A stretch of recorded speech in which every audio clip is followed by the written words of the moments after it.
Imaginez un empire si vaste qu'il s'étendait sur 3 continents, l'Europe, l'Asie mineure et le nord de l'Afrique. Un empire avec des millions d'habitants de toutes races, ethnies et cultures. Rome, une ville qui a commencé comme un petit village, est devenue un carrefour de civilisation, où les coutumes des peuples les plus divers se mélangeaient. Mais comment les Romains percevaient-ils les différentes races et ethnies qui faisaient partie de leur empire? Comment catégorisaient-ils les peuples des territoires conquis, des nobles grecs aux barbares du nord? Aujourd'hui, nous allons explorer la vision romaine de la race et de l'ethnie, et comment les Romains percevaient les peuples qui composaient leur grand empire. À l'époque, le concept de « race » ne se basait pas sur la couleur de la peau, mais sur quelque chose de bien plus complexe, la culture, la langue, les coutumes et, bien sûr, la romanisation. Accompagnez-moi pendant que nous découvrons comment les Romains classaient et percevaient les peuples du monde connu, et comment, dans de nombreux cas, leurs préjugés se mêlaient à leur fascination pour l'exotisme. Dans le monde romain, le concept de « race » n'existait pas tel que nous le comprenons aujourd'hui. Pour les Romains, la distinction ne se basait pas sur la couleur de la peau, mais sur l'origine géographique, la langue, les coutumes et le comportement. Plutôt que de penser aux gens en fonction de leur apparence physique, les Romains classaient les peuples selon leur culture et leur degré de romanisation, c'est-à-dire leur capacité à adopter les coutumes et les lois de Rome. Imaginez qu'un Romain ordinaire vous demande quelle est votre race. Ce qu'il voudrait vraiment savoir, ce n'est pas la couleur de votre peau, mais à quel peuple vous appartenez, êtes-vous grec, carthaginois, germanique, égyptien ou peut-être hispanique. Chacune de ces races, ou plutôt, de ces groupes ethniques venait avec un ensemble de stéréotypes que les Romains utilisaient pour définir la culture et les capacités de ces peuples. Par exemple, les Grecs étaient très respectés à Rome pour leur philosophie, leur art et leurs sciences, mais ils étaient également considérés comme un peu efféminés ou trop intellectuels. Les Carthaginois, bien qu'intelligents, étaient vus comme rusés et manipulateurs. Les Germains, quant à eux, étaient admirés pour leur force physique, mais les Romains les considéraient comme moins civilisés, plus enclins à la violence et au désordre. Cette classification ne reposait pas uniquement sur des préjugés négatifs. Chaque peuple avait des qualités que les Romains reconnaissaient et, dans certains cas, respectaient. Cependant, les différences culturelles et la croyance romaine selon laquelle, être romain, était l'idéal de la civilisation influençaient fortement la manière dont ils étaient perçus. Les stéréotypes sur les peuples étrangers ne se limitaient pas aux perceptions générales de la culture romaine. Des figures de proue comme Jules César et Tacite, deux des historiens et généraux romains les plus influents, décrivaient souvent les peuples conquis de manière à la fois admirative et méprisante. Par exemple, César décrivait les Gaulois comme un peuple superstitieux, indépendant, mais aussi paresseux et enclin à la violence. Pour César, les Gaulois étaient courageux au combat, mais leur manque d'organisation et leur tendance à croire en des croyances mystiques les rendaient inférieurs, ou du moins civilisés, que les Romains. D'autre part, l'historien Tacite avait une vision plus complexe des Germains, un peuple qu'il admirait pour leur force et leur résistance physique. Dans ses écrits, Tacite mettait en avant la noblesse des Germains en ce qui concerne leur vie simple et leur discipline au combat. Cependant, il les décrivait aussi comme trop violents et dépourvus du sens de la civilisation. À son avis, leur énorme force physique ne servait que pour la première charge en bataille, mais il manquait de la sophistication que les Romains valorisaient. Les descriptions des peuples lointains, comme les Éthiopiens ou les Égyptiens, étaient encore plus extravagantes. L'écrivain romain Pline l'Ancien parlait des coutumes étranges des peuples africains, décrivant des tribus avec des caractéristiques physiques et des comportements qui aujourd'hui nous paraissent plus mythologiques qu'historiques. Des peuples qui, selon lui, n'avaient pas donné à ceux qui vivaient sous terre dans des cavernes. Les descriptions de Pline étaient pleines d'émerveillement et de fascination, mais aussi d'un malaise palpable face à l'inconnu. À travers ces récits, les Romains montraient comment la différence culturelle et l'ignorance des autres peuples pouvaient nourrir à la fois l'admiration et la xénophobie. Cependant, ces descriptions ne se limitaient pas aux peuples barbares. Même les peuples les plus civilisés, comme les Grecs, n'échappaient pas à la critique.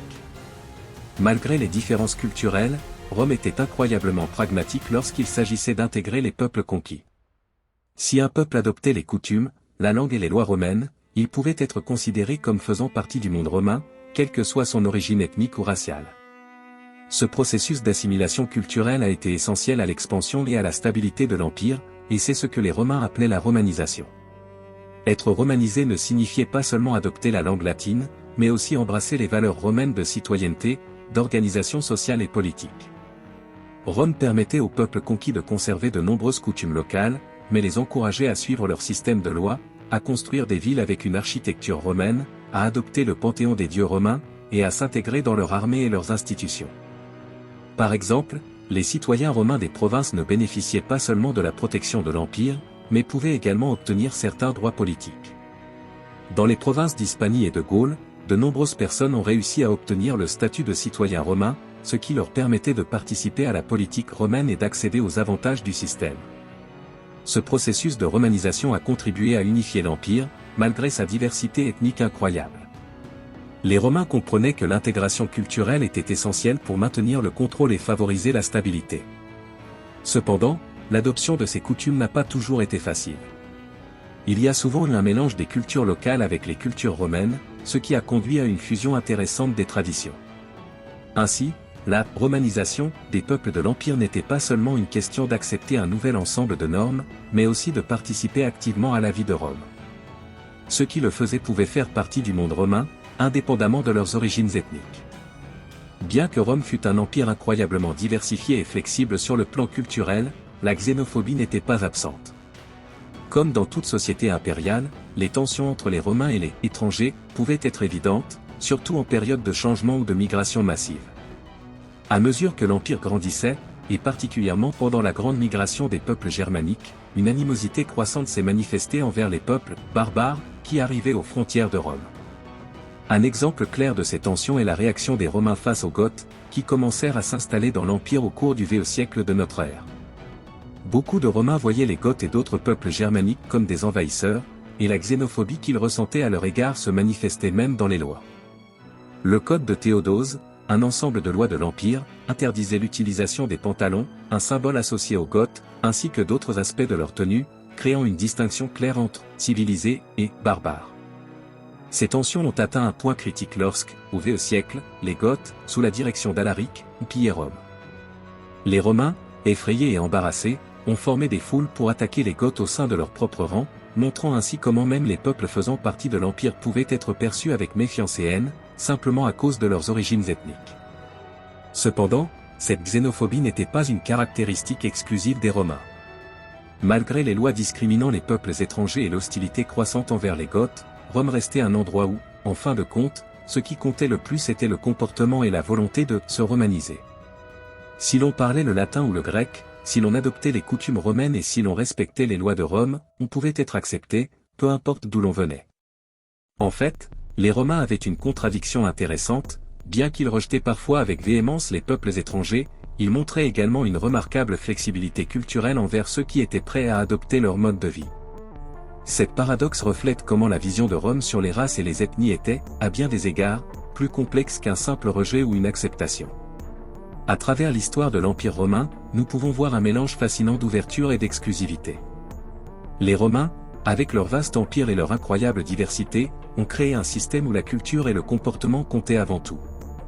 Être romain ne dépendait pas de la couleur de votre peau ou de votre origine, mais de votre capacité à adopter la langue, les coutumes et les lois de Rome. Malgré leurs préjugés et tensions xénophobes, Rome a permis une fusion étonnante de cultures qui a contribué à la grandeur de l'Empire. Cependant, nous devons aussi nous souvenir que Rome n'était pas sans contradiction. Tout en célébrant l'inclusion culturelle, elle tombait souvent dans le rejet de ceux qui ne correspondaient pas à son idéal de civilisation. Cette tension entre ouverture et exclusion nous montre que, bien que les Romains aient accepté des peuples d'origines diverses, cela n'a pas toujours été facile pour eux d'accepter la diversité sans réserve.